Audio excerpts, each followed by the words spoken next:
Kweli kabisa yale ambao baba alisema fanyeni hivyo, kile chakula ambao walitii, ambao walisikia. Inawezekana mwingine amesikia na sio kwamba alikuwa na hela, lakini kwa ile kutuguzia tu kwamba hivi inaweza ikawa kweli kabisa, yani tukafungiwa, ni kitu ambacho hakiwezekani.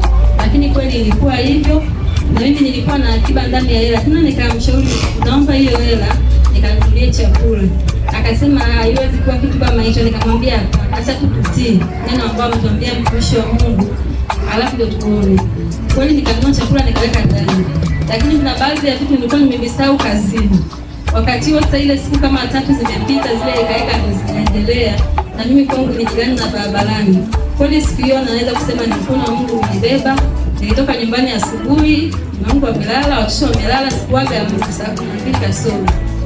Na kazini kwangu ni ngambo ya pili kutoka barabara. Nilifika mpaka hapo, kuna sehemu pamechukua kibao cha Chido hapo saluni. Nikasimama pale na wale kwa watu baba wanaosema wenye mabasi yao walikopo hapo wamejipanga. Nikanyosha mikono yangu miwili juu.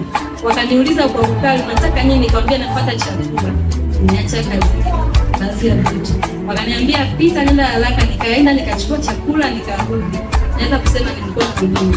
Na wakati huo jirani yangu mtoto wake alitoka na akashikiliwa mpaka leo amekuwa, yani jirani yangu